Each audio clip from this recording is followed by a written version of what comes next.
The Maltese Cross by Odette Beaulieu. Chapter 1.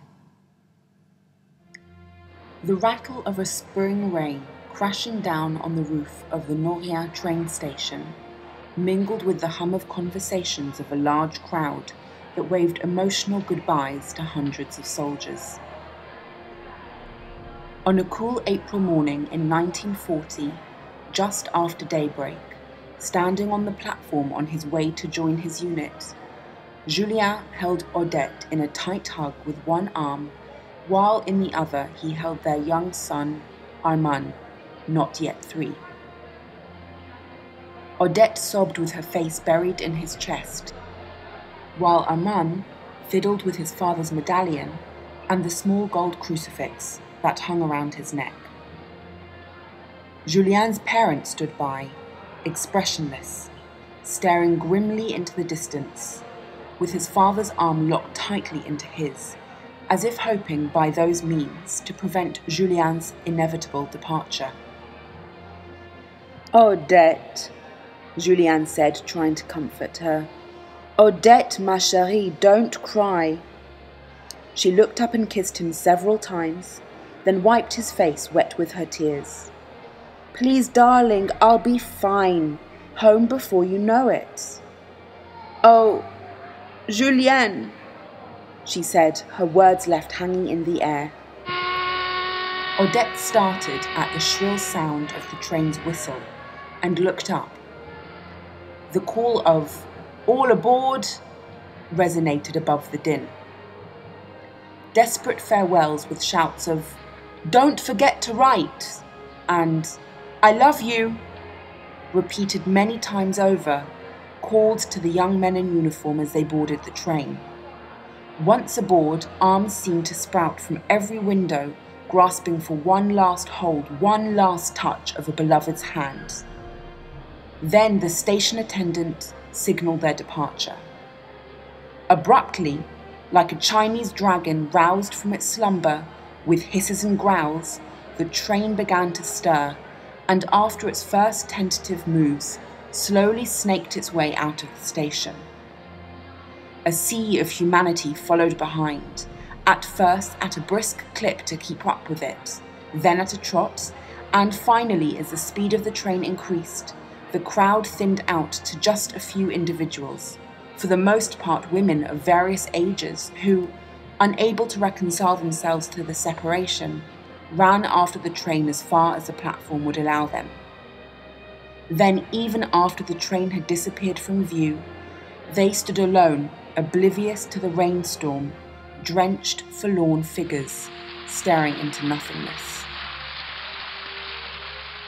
Despite the prevalent optimism that the war would be a brief one, and France, the strongest power in Europe, would come out victorious, Odette watched the train disappear down the tracks with a sense of foreboding. Feeling, as all wives do on seeing their husbands, or mothers their sons, going off to war, Odette could not reconcile herself to her loss, as Julien disappeared from her life after barely 5 years of marriage. 2 days later, Julien found himself by the Ardennes forest, in one of the many concrete fortifications that dotted the Maginot Line on France's eastern frontier with Germany. The French waited complacently for a battle they felt would never take place, confident that the enemy would not dare attack their mighty defences. Suddenly, in May of 1940, everything changed. The German juggernaut bypassed the Maginot Line, unleashing its full force of war, cutting across the Ardennes forest, and to the consternation of all, French resistance against the German onslaught collapsed in a mere 46 days. Towards the end of June of 1940, an armistice, capitulation, was declared, and Julien, together with many hundreds of thousands of his fellow countrymen, suddenly found himself a prisoner of war. Many were demobilized and allowed to return to their homes, but a greater number were held captive and sent to Germany as slave labourers. Somehow, getting wind that they were on the list of deportees, some took matters into their own hands, Julien among them, and before their fate had been sealed, took their chances in making their escape before being shipped east. Meanwhile, France had been divided into roughly 2 equal zones, a northern zone under direct German occupation and a southern one governed by a fascist French administration that collaborated intimately with the Germans. The capital of the southern zone was in the town of Vichy, about 35 miles west of Corel, Julien's village. As a consequence of these circumstances, it took Julien more than a month to reach home, the family farm outside Corel. Being sought now as an escapee, he avoided all roads and travelled mostly by night across fields and woods, living off the land and the few rations he had with him. Chapter 2. Grand-père awoke from a deep sleep shortly past midnight at the sound of a regular, light tapping echoing from the back of the house. At first he thought it might be a burglar, and yet Noirette, the old watchdog, was not barking. Nonetheless, just to be sure, he decided to investigate. André, Grand-mère called in a hoarse whisper. She was awakened by Grand-père's movements on the edge of the bed as he put on his trousers. What? Where are you going? She asked, still half asleep. Shh! Go back to sleep. It's nothing, he whispered. He shuffled towards the door and grabbed the large walking stick he kept in a corner of the room. Then she too heard the noise. Now alert, she raised herself on her elbows, listening intently to the sound.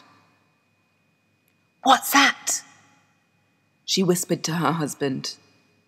Quiet, he whispered back. I'm going down to investigate. I'm coming with you, she said, and followed him out of the room. The house remained silent except for the creaking of the stairs in some spots and the occasional tap-tapping sound that echoed through the old house as they stole their way downstairs. They entered the dark great room and paused to hear the sound again. They saw the dog with her forelegs leaning against one of the windows that opened to the vegetable garden at the back of the house, her snout nuzzling the glass pane and her tail wagging rapidly from side to side. Then Grand-père saw a shadow across the window and the tapping resumed. He crept across the room with his walking stick at the ready, with Grand-mère following close behind him. Who's there?